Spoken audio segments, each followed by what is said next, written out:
ಎಲ್ಲರಿಗೂ ನಮಸ್ಕಾರ. ಎಲ್ರಿಗೂ ಅಂತಾರಾಷ್ಟ್ರೀಯ ಮಹಿಳಾ ದಿನಾಚರಣೆಯ ಶುಭಾಶಯಗಳು. ನನಗೆ ಮೊದಲನೇ ಅಂದರೆ ಇದು ಈ ಕಾರ್ಯಕ್ರಮಕ್ಕೆ ನೀವು ಬರಬೇಕು ಅಂತ ಮೋಹನ್ ಸರ್ ಬಂದಿದ್ರು ಮನೆಗೆ. ಅವ್ರು ಹೇಳಿದ್ರು, ಮೇಡಮ್ ಸ್ವಲ್ಪ ತಡ ಆಯಿತು ಅಷ್ಟೇ, ಸೆಲೆಬ್ರೇಟ್ ಮಾಡ್ತಾ ಇರೋದು ವುಮೆನ್ಸ್ ಡೇನ ಅಂತ. ನಾನು ಹೇಳಿದ್ರೆ ತೊಂದರೆ ಇಲ್ಲ ಸರ್, ನೀವು ಮಾಡ್ತಾ ಇದ್ದೀರಲ್ಲ ಅದೇ ಖುಷಿ ನಮಗೆ. ಯಾಕಂದರೆ ಎಲ್ಲೋ ಸಾಕಷ್ಟು ಬಾರಿ ಅದನ್ನ ಸೆಲೆಬ್ರೇಟೇ ಮಾಡಲ್ಲ. ಆ್ಯಂಡ್ ಇದು ಸೆಲೆಬ್ರೇಟ್ ಮಾಡ್ತಾ ಇದ್ದೀರಲ್ಲ, ಲೇಟಾಗಾದ್ರೂ ಪರವಾಗಿಲ್ಲ, 1 ತಿಂಗಳು ಆದ್ಮೇಲೆ ಆದ್ರೂ ಪರವಾಗಿಲ್ಲ, ಬಹಳ ಖುಷಿ ವಿಚಾರ ನೀವು ಸೆಲೆಬ್ರೇಟ್ ಮಾಡ್ತಾ ಇರೋದು ಅಂತ. ಆ್ಯಂಡ್ ಈಗಾಗಲೇ ಶಾಲಿನಿ, ರಜನೀಶ್ ಮ್ಯಾಮು, ಹಾಗಲೇ ನಾಗಲಕ್ಷ್ಮಿ ಮ್ಯಾಮ್ ಎಲ್ಲರೂ ಬಹಳ ಚೆನ್ನಾಗಿ ಎಲ್ರಿಗೂ ಮಾತಾಡಿದ್ದಾರೆ. ಷಡಾಕ್ಷಿ ಸರ್ ಎಲ್ಲರೂ ಮಾತಾಡಿದ್ದಾರೆ. ಸರ್ ಹೇಳಿದ್ರು, ನದಿಗಳ ಹೆಸರು ಎಲ್ಲ ಹೆಸರುಗಳನ್ನ ಹೆಣ್ಮಕ್ಳು ಹೆಸರಿಡ್ತಾರೆ ಅಂತ. ರಮೇಶ, ಸುರೇಶ ಅಂತಿದ್ರೆ ಏನ್ ಚೆನ್ನಾಗಿರುತ್ತೆ, ಆಬ್ವಿಯಸ್ಲಿ ಚೆನ್ನಾಗಿರಲ್ಲ ಅಲ್ಲ.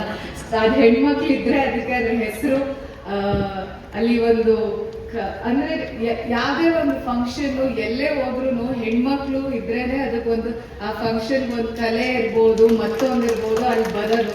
ಬರೀ ಗಂಡಸ್ರು ಇದ್ರೆ ಕ್ಲಬ್ ತರ ಇರುತ್ತೆ ಅಷ್ಟೇ, ಇನ್ನೇನಿರಲ್ಲ. ನೀವು ಯಾರೇ ಇವಾಗ ರಾತ್ರಿ 8:30 ಯಾರೇ ಕ್ಲಬ್ಗೆ ಹೋಗಿ ಆ ತರ ಅನ್ಸುತ್ತೆ ಫೀಲಿಂಗ್ ನಿಮ್ಗೆ.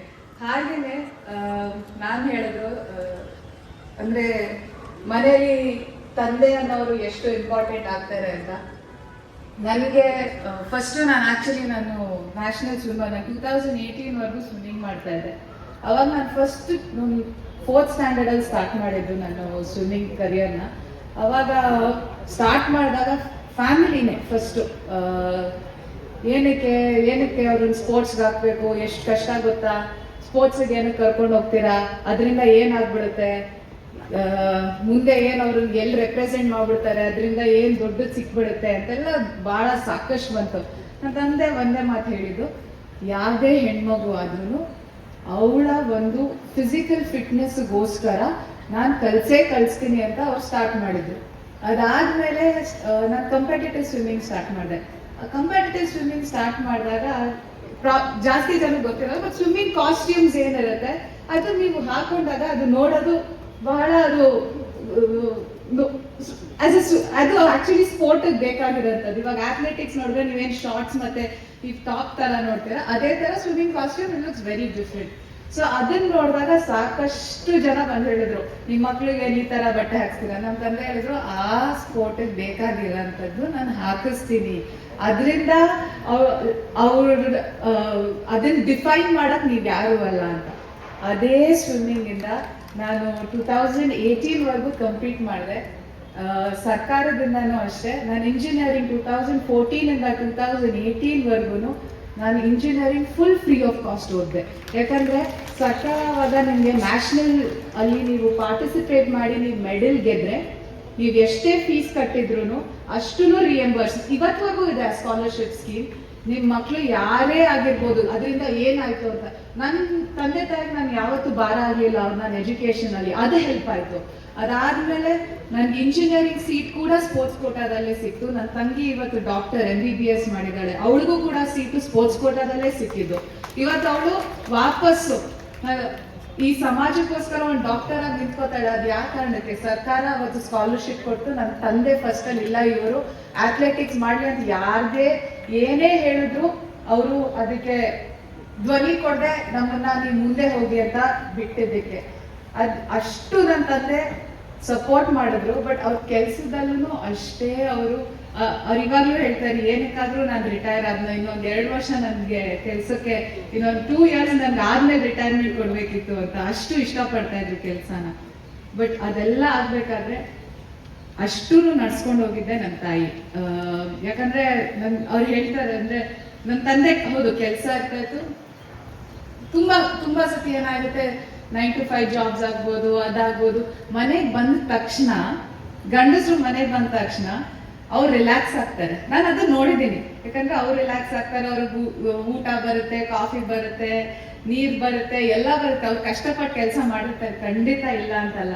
ಬಟ್ ನನ್ನ ತಾಯಿ ಎಷ್ಟೋ ವರ್ಷ ಬರೀ 4 ಗಂಟೆ ನಿದ್ದೆ ಮಾಡ್ತಾ ಇದ್ದಿದ್ದು. ಯಾಕಂದ್ರೆ ನಾನು ಬೆಳಿಗ್ಗೆ 5 ಗಂಟೆಗೆ ನಾನು 5:15 ನಾನು ಬೆಳಗ್ಗೆ ಸ್ವಿಮ್ಮಿಂಗ್ ಇರ್ತಾ ಇತ್ತು. ಸೊ ನನ್ನ ತಾಯಿ ನನ್ನನ್ನು 5:30 ಕರ್ಕೊಂಡು ಹೋಗ್ಬೇಕು ಅಂದ್ರೆ ಅವ್ರು ಬೆಳಗ್ಗೆ 5 ಗಂಟೆಗೆ ಎದ್ದೇಳ್ತಾ ಇದ್ರು. ನನ್ನ ತಂದೆ ಕೆಲಸ ಮುಗಿಸಿ ಅವ್ರು ವಾಪಸ್ ಬರ್ತಾ ಇದ್ದಿದ್ದು ಬಹಳ ಲೇಟ್ ಆಗ್ತಾ ಇತ್ತು. ಸೊ ಅವ್ರು ಒಂದು 10-10:30 ಬಂದ್ರೆ ಅವ್ರಿಗೆ ಊಟ ಕೊಡ್ಬೇಕಿತ್ತು. ಸೊ ಅವ್ರಿಗೆ ಊಟ ಕೊಟ್ಟು ನನ್ನ ತಾಯಿ ನೆಕ್ಸ್ಟ್ ಡೇ ರೆಡಿ ಆಗ್ಬೇಕು. ಯಾಕಂದ್ರೆ ಅವ್ರು ಬೆಳಗ್ಗೆ ಎದ್ದು ಎಲ್ಲ ರೆಡಿ ಮಾಡ್ಕೊಳಕ್ ಆಗಲ್ಲ. ಸೊ ಅವ್ರು ನಿದ್ದೆ ಮಾಡ್ತಾ ಇದ್ದಿದ್ದೆ 12:30, 1 ಗಂಟೆಗೆ. ಇವಾಗ ಏನಾಗಿದೆ, 50 ವರ್ಷ ಆದ್ಮೇಲೆ ಅದು ಹೆಲ್ತ್ ಏನು ಅವ್ರು ಅಷ್ಟು ಕಷ್ಟಪಟ್ರು, ನಮ್ಗೆಲ್ರಿಗೂ ಕಷ್ಟಪಟ್ರು. ಬಟ್ ಆ ಪಾಯಿಂಟ್ ಆಫ್ ಟೈಮ್ ಅಲ್ಲಿ ಅವ್ರಿಗೆ ಅದು ಎನರ್ಜಿ ಇತ್ತು. ಆ ಎನರ್ಜಿ ಮತ್ತೆ ಇಲ್ಲ ನನ್ನ ಮಕ್ಳನ್ನ ಒಂದು ಪೊಸಿಷನ್ ಕರ್ಕೊಂಡು ಹೋಗ್ಬೇಕು, ಒಂದು ಅಥ್ಲೀಟ್ಸ್ ಮಾಡಬೇಕು ಅಥವಾ ಓದಿಸ್ಬೇಕು, ಅದೆಲ್ಲ ಅವ್ರಿಗೆ ಅದೊಂದು ಛಲ ಇತ್ತು. ಯಾಕಂದ್ರೆ ಅವ್ರಿಗೆ ಆ ಆಪರ್ಚುನಿಟಿ ಸಿಕ್ಕಿರ್ಲಿಲ್ಲ ಅಂತ ಕಾರಣಕ್ಕೆ ಅಮ್ಮ ಇಲ್ಲ ಇವ್ರು ಓದ್ಬೇಕು ಅಂತ ಅವ್ರ ಛಲ ತೊಟ್ಟು ನಮ್ಮನ್ನು ಮಾಡಿದ್ರು. ಬಟ್ ಇವಾಗ 50-55 ವರ್ಷ ಆದ್ಮೇಲೆ ಅದು ಅವ್ರಿಗೆ ಗೊತ್ತಾಗ್ತಾ ಇದೆ ಎಷ್ಟು ಹೆಲ್ತ್, ಅದೇ ಸಪೋರ್ಟ್ ಅಥವಾ ಯಾರೋ ಒಂದು ಹೆಲ್ಪ್. ಇವಾಗ ಮೇಡ್ಸ್ ಇದಾರೆ, ಕುಕ್ ಬರ್ತಾರೆ ಎಲ್ಲ, ಬಟ್ ಎಲ್ರಿಗೂ ಅದು ಆಪರ್ಚುನಿಟಿ ಸಿಗಲ್ಲ. ಸೊ ನಾನು ನಮ್ಮಮ್ಮಂಗೆ ಅದೇ ಕೇಳ್ತೀನಿ, ಏನಕ್ಕೆ ಅವಾಗ ನೀನು ಹೆಲ್ತ್ ಬಗ್ಗೆ ನೀನು ಅಷ್ಟೊಂದು ಕಾಳಜಿ ತಗೊಳ್ಳಿಲ್ಲ ಅಂತ. ಯಾಕಂದ್ರೆ ಅವ್ರಿಗೆ ಗೊತ್ತಿರ್ಲಿಲ್ಲ. ಯಾಕಂದ್ರೆ ಅವಾಗ ಪೀರಿಯಡ್ಸ್ ಆದಾಗ್ಲೂ ಇವಾಗ ಸರ್ಕಾರದಿಂದ ಒಂದ್ ದಿನ 2 ದಿನ ರಜಾ ಅಂತಿದೆ. ಬಟ್ ಅದ್ 1 ದಿನ 2 ದಿನ ಅಲ್ಲ, ಅದ್ ಸಾಕಷ್ಟು ಜನ ಹೆಣ್ಮಕ್ಳಿಗೆ ಪ್ರೀವಿಯಸ್ ವೀಕ್ ಇಂದಾನೇ ಆ ಸಿಂಪ್ಟಮ್ಸ್ ಸ್ಟಾರ್ಟ್ ಆಗುತ್ತೆ. ಹೊಟ್ಟೆ ನೋವು ಇರುತ್ತೆ, ಅಥವಾ ಎಸ್ಪೆಷಲಿ ಸಾಕಷ್ಟು ಜನಕ್ಕೆ ಪೋಸ್ಟ್ ಮೆನಪಾಸಲ್ ಸ್ಟೇಜ್ ಇರುತ್ತಲ್ಲ, ನಾನ್ ನೋಡಿದೀನಿ ಇಟ್ಸ್ ದ ವರ್ಸ್ಟ್ ಫೇಸ್. ಅದಕ್ಕೆ ಯಾರು ಅದ್ರ ಬಗ್ಗೆ ಮಾತಾಡೋದೇ ಇಲ್ಲ. ಅಯ್ಯೋ ಮಾತಾಡಿದ್ರೇನೆ ವಾಪಸ್ ಚಿಡ್ಚಿಡ ಅಂತಾರೆ. ಏನಕ್ಕೆ ಚಿಡ್ಚಿಡ ಅಂತ ಇದಾರೆ ಅಂತ ಯಾರು ಕೇಳೋದಿಲ್ಲ. ಅಥವಾ ತುಂಬಾ ಜನಕ್ಕೆ ಮೈಗ್ರೇನ್ಸ್ ಆಗುತ್ತೆ. ಏನಕ್ಕೆ ಮೈಗ್ರೇನ್ ಆಗುತ್ತೆ ಅಂತಾನು ಯಾರು ತಿಳ್ಕೊಳ್ಳಲ್ಲ. ಅಯ್ಯೋ ತಿಂಗ್ಳಿಗೆ 2 ಸತಿ ಯಾವಾಗ ನೋಡಿದ್ರು ತಲೆನೋವು ಅಂತ ಮಾಡ್ಕೊಂಡು, ಅದಕ್ಕೆ ಏನ್ ಸೊಲ್ಯೂಷನ್, ಏನಕ್ಕೆ ತಲೆನೋವು ಬರ್ತಾ ಇದೆ ಅಂತ ಕೇಳೋರು ಯಾರು ಇರಲ್ಲ. ಸೊ ನಾನು ಅಟ್ಲೀಸ್ಟ್ ಇವಾಗ ಈ ಕಾಲದಲ್ಲಿ ನಿಮ್ಗೆ ಇನ್ಫಾರ್ಮೇಶನ್ ಇದೆ, ಅವ್ರು ಯಾರು ಸಪೋರ್ಟ್ ಮಾಡ್ತಾ ಇಲ್ಲ, ಖಂಡಿತ ಮಾಡ್ಬೇಕು. ನೀವ್ ಎಷ್ಟೊಂದ್ ಜನ ಇಲ್ಲಿ ಇರೋ ಎಷ್ಟೊಂದ್ ಜನ ಸರ್ ಇಲ್ಲಿ ಕೂತಿರೋರ್ಗೆ ನಿಜ ಅದು ಗೊತ್ತಿರಲ್ಲ, ಯಾವ ಟೈಮಲ್ಲಿ ಆಗುತ್ತೆ, ಇವಾಗ ಅಟ್ಲೀಸ್ಟ್ ನನ್ನ ಫ್ರೆಂಡ್ಸ್ ನೋಡ್ತಾ ಇದ್ದೀನಿ, ಅವ್ರ ವೈಫ್ಸ್ ಆಗಿರ್ಬೋದು ಅಥವಾ ಅವ್ರ ಗರ್ಲ್ ಫ್ರೆಂಡ್ಸ್ ಆಗಿರ್ಬೋದು, ಅವ್ರಿಗೆ ತುಂಬಾ ಚೆನ್ನಾಗಿ ಗೊತ್ತಿರುತ್ತಿಲ್ಲಪ್ಪ ನನ್ನ ಗರ್ಲ್ ಫ್ರೆಂಡ್ ಈ ಟೈಮಲ್ಲಿ ಪೀರಿಯಡ್ ಆಗಿರುತ್ತೆ, so I have to take care ಅಂತ. ಒಂದು ಎಜುಕೇಶನ್ ಸ್ಕೂಲ್ಸ್ ಅಲ್ಲಿ ಇವಾಗ ಸ್ಟಾರ್ಟ್ ಮಾಡಿದ್ದಾರೆ. But 50-55 years and above, sorry, but ಅವ್ರಿಗೆ ಆ ಎಜುಕೇಶನ್ ಇಲ್ಲ ಅಂತ. ಅಂಡ್ ಆ ಎಜುಕೇಶನ್ ಇಲ್ಲ ಅನ್ನೋದಕ್ಕಿಂತ ಅದು ಏನಾಗಿದೆ, ತುಂಬಾ ಒಂಥರ ಹರ್ಷ ಸಿಚುವೇಶನ್. ಅದ್ರ ಬಗ್ಗೆ ಮಾತಾಡ್ಬೋದಾ, ಅದ್ರ ಬಗ್ಗೆ ಮಾತಾಡಿದ್ರೆ ಏನಾಗುತ್ತೆ, ಇಫ್ ಯು ಟಾಕ್ ತುಂಬಾ ಸೆನ್ಸಿಟಿವ್ ಟಾಪಿಕ್, ಅವ್ರ ಹೆಂಡತಿರ್ನ ಕೇಳಕ್ ಹೋಗದೆ ಅವ್ರಿಗೊಂದು ಮುಜುಗರ ವಿಷಯ ಅದು. ಅಯ್ಯೋ ಇದನ್ನ ಕೇಳ್ಬೋದಾ, ಅಥವಾ ಮನೇಲೂ ಅಷ್ಟೇ ಹೆಣ್ಮಕ್ಳಿದ್ದಾಗ ಅವ್ರಿಗೆ ಫಸ್ಟ್ ಟೈಮ್ ಪೀರಿಯಡ್ಸ್ ಆಗುತ್ತಲ್ಲ, ಅದನ್ನ ಸೆಲೆಬ್ರೇಟ್ ಮಾಡ್ತಾರೆ, ಊರವ್ರಿಗೆಲ್ಲ ಗೊತ್ತಾದಂಗ್ ಮಾಡ್ತಾರೆ. ಅಂದ್ರೆ ಒಂದ್ ದೊಡ್ಡ ಸೆಲೆಬ್ರೇಷನ್ ಮಾಡಿ ಎಲ್ಲ ರಿಲೇಟಿವ್ಸ್ ನ ಕರೆದು ಊಟ ಹಾಕಿ ಎಲ್ಲ ಮಾಡ್ತಾರೆ. ಬಟ್ ಅದ್ರ ನೆಕ್ಸ್ಟ್ ಮಂತ್ ಇಂದ ಇಟ್ಸ್ ಅ ವೆರಿ ಪೀರಿಯಡ್ಸ್ ಆಯ್ತಾ, ಯಾರಿಗೂ ಹೇಳ್ಬೇಡ ಅಂತ, ಹಿಂಗಾಯ್ತು ಅಂತ, ನಿಮ್ಗೆ ಆ ಕಾನ್ವರ್ಸೇಷನ್ ಬೆಳೆಯಲ್ಲ. ಹೆಣ್ಮಕ್ಳು ಬರೀ ತಾಯಿನಿಂದ ಮಾತ್ರ ಹೇಳ್ಕೊಳಕ್ಕಾಗುತ್ತೆ. ಅಕಸ್ಮಾತ್ ಆ ಮನೇಲಿ ತಾಯಿ ಇಲ್ಲ ಅಂತಂದ್ರೆ it is such a difficult situation ಆ ಹುಡುಗಿಗೆ. ಇವಾಗ ವರ್ಕಿಂಗ್ ವುಮೆನ್, ನೀವೆಲ್ಲರೂ ಕೆಲ್ಸಕ್ಕೆ ಬರ್ತೀರಾ, ಸಮ್ಮರ್ ಹಾಲಿಡೇಸ್ ಇರುತ್ತೆ, ಆ ಟೈಮಲ್ಲಿ ಯಾರ ಹತ್ರ ಹೋಗಿ ಹೇಳ್ಕೊಂತಾರೆ ಅವರು? ಅವ್ರಿಗೆ ಇಲ್ಲ ಅಪ್ಪನ ಹತ್ರ ಮಾತಾಡ್ಬಾರ್ದೇನೋ ಈ ವಿಷಯ ಅಂತಾನೆ ಅವ್ರಿಗೆ ತಲೆಯಲ್ಲಿರುತ್ತೆ. ಸೊ ಈ ಸಿಚುಯೇಷನ್ ಎಲ್ಲ ಶುಡ್ ಬಿಕಮ್ ಅ ಟಾಪಿಕ್, ಅಂದ್ರೆ ಕಾನ್ವರ್ಸೇಷನಲ್ ಟಾಪಿಕ್ಸ್ ಮನೇಲಿ ಮಾತಾಡ್ಬೇಕು. ಅಪ್ಪಂದಿರ್ಗೂ ಫಸ್ಟ್ಲಿ ಅವ್ರಿಗೆ ಗೊತ್ತಾಗ್ಬೇಕು, ಆ ಎಜುಕೇಶನ್ ಗೊತ್ತಾಗ್ಬೇಕು ಅದ್ರ ಬಗ್ಗೆ. ಅಂಡ್ ಬಿಕಾಸ್ ಇವಾಗ ಏನಾಗ್ತಾ ಇದೆ, ಪೀರಿಯಡ್ಸ್ ಹೆಣ್ಮಕ್ಳಲ್ಲಿ because of a lot of life style reasons ಬಹಳ ಬೇಗ ಸ್ಟಾರ್ಟ್ ಆಗ್ತಾ ಇದೆ. 4th ಸ್ಟ್ಯಾಂಡರ್ಡ್ ಹೆಣ್ಮಕ್ಳಿಗಾಗಿರ್ಬೋದು, ತುಂಬಾ 4th ಸ್ಟ್ಯಾಂಡರ್ಡ್ ಅಲ್ಲಿ ನಾವೆಲ್ಲ, ನಾನು ಅಟ್ಲೀಸ್ಟ್ ನಂಗೆ ಅದ್ರ ಬಗ್ಗೆ ಇನ್ನೂ ನನ್ಗೆ ನಾಲೆಜ್ ಇರಲಿಲ್ಲ. ಅಫ್ಕೋರ್ಸ್ 5th ಬಂದ ತಕ್ಷಣ ಸ್ಕೂಲಲ್ಲಿ ನಮ್ಗೆ ಅದ್ರ ಬಗ್ಗೆ ಹೇಳ್ಕೊಡೋರು, ಎಜುಕೇಟ್ ಮಾಡೋರು. ಬಟ್ ಇವಾಗ 2nd ಸ್ಟ್ಯಾಂಡರ್ಡ್ 1st ಸ್ಟ್ಯಾಂಡರ್ಡ್ ಮಕ್ಳಿಗೆ ಪೀರಿಯಡ್ ಸ್ಟಾರ್ಟ್ ಆಗ್ತಾ ಇದೆ. ಅವ್ರಿಗೆ ಏನು ಅದು ನನ್ಗೆ ಏನ್ ಆಗ್ತಾ ಇದೆ ಅಂತ ತಿಳ್ಕೊಳ್ಳೋಷ್ಟ್ರೊಳಗೇನೆ ಅವ್ರಿಗೆ ಗೊತ್ತಾಗ್ತಾ ಇಲ್ಲ. ಸೊ ಆ ಸಪೋರ್ಟ್ ಸಿಸ್ಟಮ್ ಐ ಫೀಲ್ ಮನೆಯಿಂದಾನೇ ಸ್ಟಾರ್ಟ್ ಆಗಬೇಕು. ಆ್ಯಂಡ್ ಮ್ಯಾಮ್ ಹೇಳಿದ್ರು ಸಾಕಷ್ಟು ಜನ ಹೆಣ್ಮಕ್ಳು ಒಡ್ಸ್ಕೊಂತಾರೆ ಅಂತ, ತಿರುಗಿ ವಾಪಸ್ ಒಂದು ಕೊಡ್ಬೇಕು. ನಿಜವಾಗ್ಲೂ ಯಾರು ಹೊಡ್ಸ್ಕೊಬಾರ್ದು, ಯಾರಿಗೂ ಹಕ್ಕಿಲ್ಲ ಇನ್ನೊಬ್ರ ಮೇಲೆ ಕೈ ಎತ್ತೋದಕ್ಕೆ. ಅಂಡ್ ನೀವು ಫಸ್ಟ್ಲಿ ಯಾರೋ ಹೊಡಿತಾ ಇದ್ದಾರೆ ಅಂತಂದ್ರೆ ನೀವ್ ಅಡ್ಜಸ್ಟ್ ಮಾಡ್ಕೊಂಡು ಹೋಗಿ ಅಂತ ನೀವು ಅವ್ರಿಗೆ ಫಸ್ಟ್ಲಿ ಅದನ್ನ ನೀವು ಅದನ್ನ ಗ್ರೋತ್ ಆಗದ್ ಯಾರು ಹೊಡಿತಾರ ಬಾ ನಾನು ಹೊಡಿತೀನಿ ಹೊಡಿಯೋಣ ಇಬ್ರು ಸೇರ್ಕೊಂಡು ಅಂತ ಎಲ್ಲರೂ ಸೇರ್ಕೊಂಡು ಹೋಗ್ಬೇಕು. ಅದ್ ಹೆಂಗ್ ಹೊಡಿತ ನಾನು ಆಮೇಲೆ ಮ್ಯಾಮ್ ಹೇಳಿದ್ರು ನಿಮ್ ಹಕ್ ಬಗ್ಗೆ ಗೊತ್ತಿರ್ಬೇಕು ಅಂತ. ಸಾಕಷ್ಟು ಜನ ಇವತ್ತು ನೀವೆಲ್ಲರೂ ಗಾಡಿ ಓಡಿಸ್ತೀರಾ, traffic most congested place Bangalore ಇವತ್ತು, ನೀವೆಲ್ಲರೂ ಗಾಡಿ ಓಡಿಸ್ತೀರಾ. ಹೆಣ್ಮಕ್ಳು ಗಾಡಿ ಓಡಿಸ್ತಾ ಇದಾರೆ ಅಂತ ನೋಡಿದ್ರೇನೆ ಸಾಕು ಹಿಂದ್ಗಡೆ ಬರ್ತಾ ಇರೋರು ಇನ್ನೊಂದ್ ತರ ಜೋಶ್ ಸ್ಟಾರ್ಟ್ ಆಗ್ಬಿಡುತ್ತೆ. ಹುಡ್ಗಿ ತಾನೆ ಓಡಿಸ್ತಾ ಇರೋದು ಅಂತಾನೆ ಏನೋ ಒಂದ್ ಜೋಶ್. ನನ್ಗೂ ಒಂದ್ಸತಿ ಇಲ್ಲೇ ಡಬಲ್ ರೋಡ್ ಹತ್ರ ನಾನ್ ಸಿಗ್ನಲ್ ನಿಲ್ಸಿದ್ದಕ್ಕೆ ಅವನು ಸಿಗ್ನಲ್ ಜಂಪ್ ಮಾಡ್ಬೇಕಿತ್ತು. ಬರುತ್ತಲ್ಲ 3, 2, 1 ಅವ್ನು ರೇಸಿಂಗ್ ಫೀಲಿಂಗ್ ಅಲ್ಲಿದ್ದ. 1 ಬಂದ ತಕ್ಷಣ ನಾನು ಹೊಟ್ಟೋಗ್ಬೇಕು ಅಂತ ನಾನು ಹೋಗಿ ನಿಲ್ಸ್ದೆ. ಹಿಂದೆಯಿಂದ ಬಂದು ಗುದ್ದದ ಗಾಡಿಗೆ. ನಾನು ಯೂಶಲಿ ಇಳಿಯಲ್ಲ, ಜಗಳ ಮಾಡಲ್ಲ, ಸುಮ್ಮನೆ ಮತ್ತೆ ವಿಡಿಯೋ ಮಾಡಿ ಅದಕ್ಕೊಂದು ಹಾಕ್ತಾರೆ ಅಂತ ಇಳಿಯಲ್ಲ. ಏನೋ ಮಾತಾಡಕ್ ಸ್ಟಾರ್ಟ್ ಮಾಡ್ದ, ಬಂದ, ಗೊಣಗ್ತಾ ಇದ್ದ, ಮತ್ತೊಂದು ಎಲ್ಲ ಆಯ್ತು. ಇಳಿದೆ. ಇಳಿದ್ಮೇಲೆ ಹೆಂಡ್ತಿ ಯಾರೋ ಲೇಡಿ ಓಡಿಸ್ತಾ ಇರೋದು ಅಂತ ಅವ್ನಿಗೆ ಗೊತ್ತಾಯ್ತು. ಏನ್ ಕಾಣಿಸಲ್ವಾ, ಏನ್ ಡ್ರೈವಿಂಗ್ ಸ್ಕೂಲ್ಗೆ ಹೋಗಿಲ್ವಾ, DL ಯಾವಾಗ ಕೊಟ್ಟಿದ್ ನಿನ್ಗೆ, ಅದು ಇದು ಅದು ಅಂತ ಸ್ಟಾರ್ಟ್ ಮಾಡ್ಕೊಂಡ. ನಾನು ಕೇಳಿಸ್ಕೊಂಡೆ, ಓಕೆ ಇದು ಎಲ್ಲೋ ಹೋಗ್ತಾ ಇದೆ ಅಂತ. ನಾನು ಹೇಳಿದೆ, ಸರ್ ಪೊಲೀಸ್ ಸ್ಟೇಷನ್ ಹೋಗ್ಬೇಕಾ, ಬನ್ನಿ ಹೋಗೋಣ ಅಂತ. ಏನ್ ಪೊಲೀಸ್ ಸ್ಟೇಷನ್ ಹೋಗ್ಬೇಕು, ಬಾ ಹೋಗೋಣ ಅಂತ. ಬನ್ನಿ ಹೋಗೋಣ ಅಂತ. ಬೈ ಲಾ ಹಿಂದೆಯಿಂದ ಬಂದು ಹೊಡೆದ್ರೆ ಗಾಡಿಗೆ ಬೈ ಲಾ ಯಾರ ಹಿಂದೆಯಿಂದ ಬಂದು ಹೊಡಿತಾನ ಅವಂದೇ ಫಾಲ್ಟ್. ನಾನ್ ಬರೀ ಅದು ಒಂದೇ ವಿಷಯ ಹೇಳಿದ್ದು. ಸರಿ ಆಯ್ತು, ಫಸ್ಟ್ ಓಡ್ಸದ್ ಕಲಿ ಅಂದ್ಬಿಟ್ಟು ಹೊಟ್ಟೆ ಹೋಗ್ಬಿಟ್ಟ ಅವನು. ನಾನು ಏನೋ ಜಗಳನೂ ಮಾಡೋದ್ ಬೇಕಾಗಿಲ್ಲ, ಅವ್ನು ದುಡ್ಡು ಇಸ್ಕೊಳ್ಳಿಲ್ಲ, ಏನೂ ಇಲ್ಲ. ಅವ್ನ್ ಪಡೆದ ಅವ್ನು ಹೊಟ್ಟೋದ, ಅವನೇ ಗೊಣಗ್ದ, ಅವನೇ ಹೇಳ್ದ, ಅವನೇ ಹೊಟ್ಟೋದ. ಅದಕ್ಕೇನೆ ಲರ್ನಿಂಗ್ ದ ಲಾ, ನಿಮ್ ಹಕ್ಕನ್ನ ನೀವು ತಿಳ್ಕೊಳ್ಳೋದು ಬಹಳ ಇಂಪಾರ್ಟೆಂಟ್ ಆಗುತ್ತೆ. ನೀವ್ ಯಾವತ್ತೇನೆ ಯಾವ್ದೇ ಸಿಚುವೇಶನ್ ಅಲ್ಲಿ ಇರ್ಬೋದು, ನೀವು ಒಂದೇ ಒಂದು ಸತಿ ಅವ್ರಿಗೆ ವಾಪಸ್ ಇನ್ ಟರ್ಮ್ಸ್ ಆಫ್ ಲಾ ಹೇಳಿ ಫಸ್ಟ್ಲಿ ಅರ್ಥ ಆಗಲ್ಲ ಆಯ್ತಾ, ಅದ್ ಬಿಟ್ಟಾಕಿ ಅವ್ರಿಗೆ ಅರ್ಥ ಆಗಲ್ಲ ಆಯ್ತಾ. ಅರ್ಥ ಆಯ್ತು ಅಂತಂದ್ರೆ ಹೆದರ್ಕೊಂಡ್ಬಿಡ್ತಾರೆ. ನಾನು ಬಿಕಾಸ್ ನಾನು ಇಂಡಸ್ಟ್ರಿಲಿ ಇರೋದ್ರಿಂದ ನಾನು ನೋಟಿಸ್ ಮಾಡಿದೀನಿ, ಬಹಳ ಸೋಷಿಯಲ್ ಮೀಡಿಯಾದಲ್ಲಿ ನಮ್ಗೆ ಇಶ್ಯೂ ಆಗುತ್ತೆ. ನಾವೇನೇ ವಿಡಿಯೋ ಹಾಕಿದ್ರು, ಮತ್ತೊಂದು ಹಾಕಿದ್ರು, ಕಾಮೆಂಟ್ಸ್ ಬರೋದಾಗಿರ್ಬೋದು, ಮತ್ತೊಂದು ಎಲ್ಲ. ಯಾರೋ ಒಬ್ಬ ಒಂದಿನ ಕಾಮೆಂಟ್ ಹಾಕಿದ್ದ, ಅವನ ಪ್ರೊಫೈಲ್ ಪಿಕ್ಚರು ಅದು ಈ ಗೋ ರಕ್ಷಣೆ, ಮತ್ತೊಂದು ಒಂದು ಇನ್ಸ್ಟಾಗ್ರಾಮ್ ಬಯೋಲಿರೋದು ನಾನು ಗೋ ರಕ್ಷಣೆ, ನಾನು ಹಸು ರಕ್ಷಣೆ, ಮತ್ತೊಂದು ಮಗದೊಂದು ಅಂತ. ಕೆಳಗಡೆ ನಾನು ಕಾಮೆಂಟ್ ಹಾಕಿದ್ದ, ಹೋಗ್ ಸಗಣಿ ತಿನ್ನು ಅಂತ. ನನ್ ಅದೇ ಯೂಶಲಿ ಮಾಡಲ್ಲ, ಈ ತರ ಕೆಲ್ಸ ಎಲ್ಲ ಬಿಟ್ಟಾಕ್ಬಿಡ್ತೀನಿ. ಬಟ್ ವಾಪಸ್ ಆಗ್ತೆ, ನೀವು ಗೋ ರಕ್ಷಣೆ ಮಾಡ್ತಾ ಇರೋರು ಹೋಗ್ಬಿಟ್ಟು ಸೆಗಣಿನ ಅಷ್ಟೂ ಕೇವಲವಾಗಿ ಹೇಳ್ಬಿಟ್ಟು ಹೋಗ್ ಸೆಗಣಿ ತಿನ್ನು ಅಂತ ಹೇಳಿದ್ಯಲ್ಲ, ನೀನ್ ಎಂತ ಗೋ ರಕ್ಷಣೆ ಮಾಡ್ತೀಯಾ, ನಿನ್ಗೆ ಗೊತ್ತಿಲ್ವಾ ಅದ್ರ ಬಗ್ಗೆ? ಎಷ್ಟು ಇಟ್ ಇಸ್ ಬಯೋಫ್ಯೂಯಲ್, ನಿಂಗೆ ಅದರಿಂದ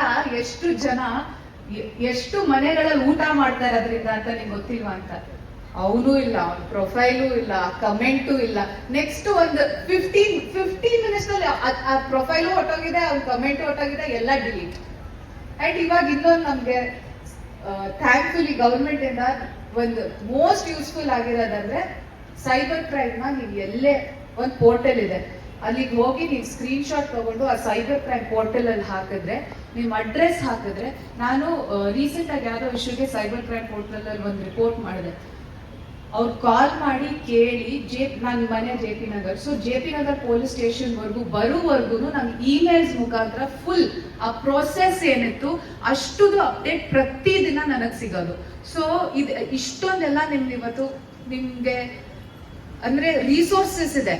ಯಾರೋ ಏನೋ ಹೇಳಿದ್ರು, ಯಾರೋ ಬೈದ್ರು, ಮತ್ತೊಂದಾಯ್ತು ಅಂತ ದಯವಿಟ್ಟು ಮ್ಯಾಮ್ ಹೇಳಿದ್ರು ಧ್ವನಿ ಎತ್ತಬೇಕು ಅಂತ. ಖಂಡಿತ ಧ್ವನಿ ಎತ್ತಬೇಕು. ನಮ್ಮ ಇಂಡಸ್ಟ್ರಿಲಿ ನಮ್ಗೆ ತುಂಬಾ ಪ್ರಾಬ್ಲಮ್ ಆಗ್ತಾ ಇದ್ದು ವಿಡಿಯೋ ತೆಗಿತಾ ಇದ್ದು. ಇವಾಗ ಮ್ಯಾಮ್ ಇಲ್ಲಿ ನಡ್ಕೊಂಡ್ ಬರ್ತಾ ಇದ್ರೆ ಬೇರೆ ಆಂಗಲ್ ಇಂದ ವಿಡಿಯೋ ತೆಗೆದು ಬೇರೆ ರೀತಿ ಅದನ್ನ ನಮ್ಗೆ ಹಿಂಸೆ ಕೊಡೋರ ಪೋರ್ಟ್ರೇ ಮಾಡ್ತಾ ಇದ್ದು. ನಮ್ಗದು 2 ವರ್ಷ, ಈ 3 ವರ್ಷದಿಂದ ನಮ್ ಕಂಟಿನ್ಯೂಸ್ ನಾವ್ ನೋಡ್ತಾ ಇದ್ವಿ. ಆಮೇಲೆ ಅವ್ರನ್ನ ಹೋಗಿ ಕೇಳೋದಕ್ಕೆ ನಮ್ಗೆ ಮುಜುಗರ, ಅವ್ರನ್ನ ಹೋಗಿ ಕೇಳೋದಕ್ಕೆ. ಯಾಕೆ ಅವ್ರ ಮನೇಲಿ ಅಕ್ಕ ತಂಗಿ ಅಮ್ಮ ಯಾರು ಇಲ್ವಾ, ಅವ್ರಿಗೆ ಗೊತ್ತಾಗುತ್ತೆ ತಾನೆ. ಆತರ ವಿಡಿಯೋ ಹಾಕಿದ್ರೆ ಅದು ಆ ಆಂಗಲೇ ತಪ್ಪು ಅಂತ ಅವ್ರಿಗೆ ಅದು ರಿಯಲೈಸೇಷನ್ ಅವ್ರಿಗೆ ಗೊತ್ತಾಗ್ಬೇಕು ತಾನೆ. ಅಂಡ್ ಇನ್ನೊಬ್ರು ಅದ್ರ ಕೆಳಗಡೆ ಯಾರೋ ಕಮೆಂಟ್ ಹಾಕಿದ್ರು, ನೀವೆಲ್ಲರೂ ಸೀರೆ ಹಾಕೊಂಡು ಹೋಗಿ ಎಲ್ಲ ಸರಿ ಹೋಗುತ್ತೆ ಅಂತ. ಸೀರೆ ಹಾಕೊಂಡು ಹೋದ್ರುನು ಮೇಲ್ಗಡೆ ಆಂಗಲ್ ಇಂದ ತೆಗೆದ್ರೆ ಅದು it is a very very bad angle. ನಾವು ಸೀರೆ ಹಾಕೊಂಡು ಹೋದಾಗ್ಲೂ ಹಿಂದ್ಗಡೆ ಬೆನ್ ಶಾಟ್ ಇಟ್ರೆ it is a very bad angle. So ಆ ಕಾನ್ಶಿಯಸ್ನೆಸ್ ಏನಿತ್ತು ನಾವೆಲ್ಲರೂ ಡಿಸ್ಕಸ್ ಮಾಡಿ ಇವತ್ತು ರೇಸ್ ಮಾಡಿದ್ದಕ್ಕೆ ಆ issue. It is being spoken through out, ಬರೀ ಕರ್ನಾಟಕ ಅಂತಲ್ಲ, ಪ್ರತಿಯೊಂದು ಇಂಡಸ್ಟ್ರಿಯಿಂದಲೂ ಈ ವಿಷಯ ಇವತ್ತು ಮಾತಾಡ್ತಾ ಇದ್ದಾರೆ. ನಾನು ಯಾವುದೋ ಒಂದು ಕಾರಣಕ್ಕೆ ಧ್ವನಿ ಎತ್ತಿದ್ದು, ನಿಮಗ್ ಗೊತ್ತಿಲ್ಲ ಅದು ಯಾವ ತರ ಕ್ರಾಂತಿ ಆಗ್ಬೋದು, ನಿಮ್ ಆ ತರದ ಅದೊಂದು ಏನ್ ನೋವು ಇದೆ ಅದು ನೀವ್ ಯಾರೋ ಒಬ್ರು ಧ್ವನಿ ಎತ್ತಿದ್ರೆ. ಅಂಡ್ ಒಂದು ಹೆಣ್ಮಕ್ಳು ವಿಚಾರ ಅಂತ ಬಂದಾಗ ನಾವೆಲ್ಲರೂ ಒಂದ್ 2 ಬ್ಯಾಕ್ ಸ್ಟೆಪ್ ತಗೋತೀವಿ. ಅಯ್ಯೋ ಮಾತಾಡ್ಬಿಟ್ರೆ ಗಂಡ್ಬೀರಿ ಅನ್ಕೊಂತಾರೆ, ಅಯ್ಯೋ ಎಷ್ಟ್ ಮಾತಾಡ್ತಾಳಪ್ಪ ಇವಳು, ಮಾತಾಡಿದ್ರೆ ಏನೋ ಇವಳ್ದು ಒಬ್ಳದೇ ದೊಡ್ಡ ಪ್ರಾಬ್ಲಮ್ ಇರೋದು, ಯಾರಿಗೂ ಇಲ್ಲ. ಯಾರಿಗೂ ಇಲ್ಲ, ಎಲ್ರಿಗೂ ಇದೆ ತಾನೇ ಆ ಪ್ರಾಬ್ಲಮ್. ಯಾರೋ ಒಬ್ರು ದಯವಿಟ್ಟು ಧ್ವನಿ ಎತ್ತಿ ನೀವು ಆ ಧ್ವನಿ ಎತ್ತಿದಾಗ ಖಂಡಿತ ಒಂದ್ 10 ಕೈಗಳಾದ್ರೂ ನಿಮ್ ಜೊತೆ ಬಂದು ಅದಕ್ಕೆ ಸಾಥ್ ಕೊಟ್ಟೇ ಕೊಡ್ತಾರೆ. ಆ ಸಾಥ್ ಕೊಟ್ಟಾಗ ವಿಷಯ ನಿಮ್ಗೆ ಗೊತ್ತಿಲ್ಲ ಯಾವ ಮಟ್ಟಕ್ಕಾದ್ರೂ ಬೆಳಿಬಹುದು. It can become a national issue. So ಅದರಿಂದ ನಿಮ್ಗೆ ಗೊತ್ತಿಲ್ಲ ಅದು ಇಟ್ ಕ್ಯಾನ್ ಗೋ ಎಲ್ಲಿಗಾದ್ರೂ ಹೋಗಿ ಅದು ನಿಮ್ ಲಾ ಆಗಿ ಕೂಡ ಇಟ್ ಕ್ಯಾನ್ ಕನ್ವರ್ಟ್ ಆಗ್ಬೋದು. ಮ್ಯಾಮ್ ಹೇಳಿದ್ರು ಅಂಬೇಡ್ಕರ್ ಅವರು ಅವತ್ತು ಎಲ್ಲೋ ಧ್ವನಿ ಎತ್ತಿದ್ರು ಅಂತ. ಆ ತರ ಎಲ್ಲೋ ನೀವುಗಳು ಧ್ವನಿ ಎತ್ತಬೇಕು. ಅಂಡ್ ಆ ತರ ಧ್ವನಿ ಎತ್ತಿದಾಗ ಗಂಡಸರು ನೋಡೋಣ ಇವ್ರ ಕೈಲಿ ಏನ್ ಆಗ್ಬಿಡುತ್ತೆ ಮಾಡಕ್ಕೆ ಅನ್ನೋದನ್ನ ಬಿಟ್ಟು ಇವ್ರು ಕರೆಕ್ಟ್ ವಿಷಯಕ್ಕೆ ಧ್ವನಿ ಎತ್ತಿದ್ದಾರೆ, ಇವ್ರ ಜೊತೆ ನಾವು ನಿಂತ್ಕೋಬೇಕು ಅಂತ ಗಂಡಸರು ಕೂಡ ನಿಂತ್ಕೋಬೇಕಾಗುತ್ತೆ. ಅವಾಗ್ಲೇನೆ ಅಲ್ಲಿ ಒಂದು ಸಮಾಜದಲ್ಲಿ ಒಂದು ಚೇಂಜ್ ಅಂತ ಬರೋದಕ್ಕೆ ಸಾಧ್ಯ. ಸೊ ನಾನು ಫಸ್ಟ್ಲಿ ಶೆಕೆ ಆಗ್ತಾ ಇದೆ ಗೊತ್ತು, ಖಂಡಿತ ಎಲ್ಲ ಇದು ಬಿಸಿಯಿಂದ. ಬಟ್ ನಾನು ಫ್ಯಾನಲ್ಲಿ ಕೂತ್ಕೋತೀನಿ. ಬಟ್ ನಿಮ್ಗೆ ಸಾರಿ, ನಾನು ಬಟ್ ನನಗೆ ಇವತ್ತು ಈ ಕಾರ್ಯಕ್ರಮ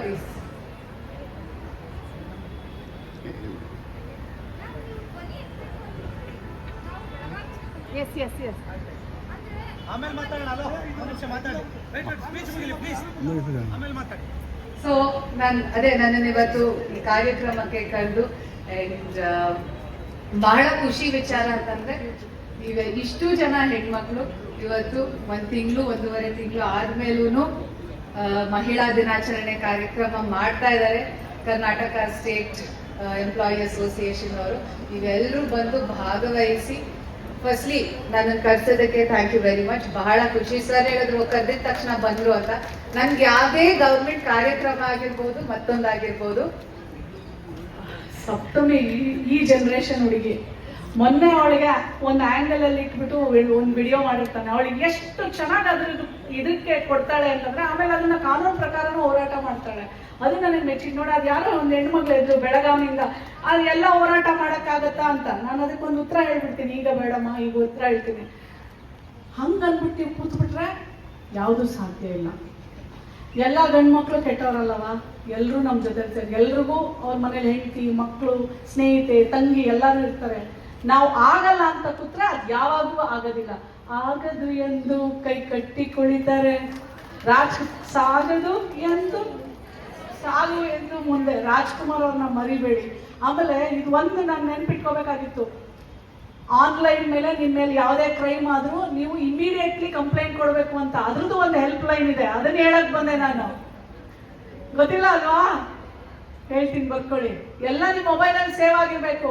1930 cyber crime help line 1930. Immediately act ಆಗುತ್ತೆ. ಸೊ ಇದನ್ನ ಬಟ್ ನೀನ್ ಮೆಚ್ಕೊಂಡವ ನಾನು. ಸೂಪರ್ ನಿನ್ನಂಗೆ ಎಲ್ಲರೂ ಧೈರ್ಯವಂತರಾಗ್ಲಿ, ಅವಾಗ ಖಂಡಿತ ಬದಲಾವಣೆ ಸಾಧ್ಯ. Thank you.